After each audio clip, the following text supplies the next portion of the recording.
carpaccio de truite au pamplemousse. Bon, quelques mots sur la truite. C'est un cousin du saumon, on dit truite saumonée. Un poisson avec une grande ampleur de taille, on peut aller de 250 grammes jusqu'à 6 kg. Il vit dans les rivières, les étangs et les torrents. Et sa chair, elle peut être, on dit rose, mais en fait c'est plus orangé, ou elle peut être blanche.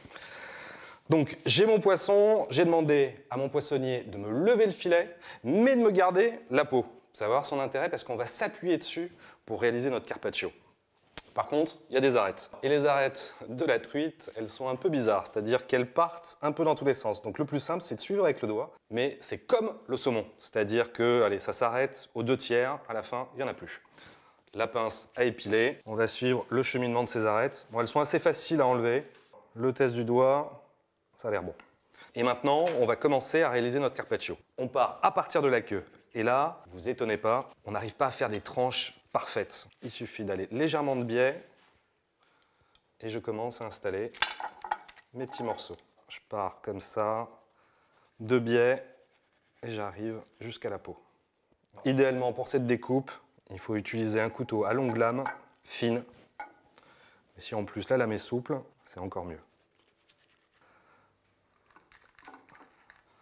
Donc maintenant, je recouvre avec une seconde feuille de papier cuisson. Et j'applique bien. Et direction le congélateur, juste le temps de préparer les autres ingrédients. Notre truite est au congélateur. Maintenant, on va préparer tout un tas de petites garnitures ultra mignonnes. Je commence par un oignon nouveau. Et là, je vais essayer de faire de fines rondelles. J'ai une endive. Alors moi, j'ai choisi une endive rouge. Moi, c'est les toutes petites feuilles au centre qui vont m'intéresser. Alors ces petites feuilles, je vais les découper en sorte de plumet. Un peu de menthe, et je prélève les plus petites feuilles. Je vais terminer avec du pamplemousse. On coupe les deux extrémités et ensuite, je vais suivre avec mon couteau la courbure de mon fruit, de façon à enlever l'ensemble des parties blanches. Et maintenant, je vais faire des incisions en V. Donc je regarde, il y a les petites membranes de séparation, je me colle à la membrane. Cette chair de pamplemousse, je vais la couper en petits cubes.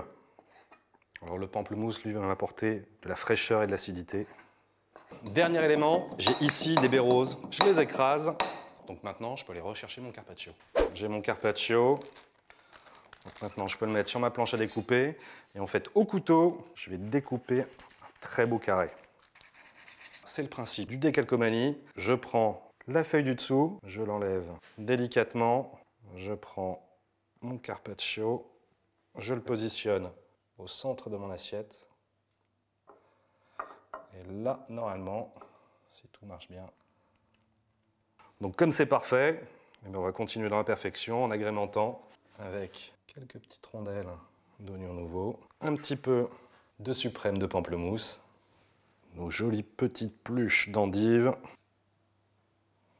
quelques baies roses, les feuilles de menthe. Et on termine par la petite touche finale, un trait d'une très bonne huile d'olive, un tout petit peu de jus de pamplemousse, un tout petit peu de fleur de sel pour l'assaisonnement et le croquant. Et là, je peux vous assurer qu'avec ce carpaccio de truite, vous aurez la très très grande classe.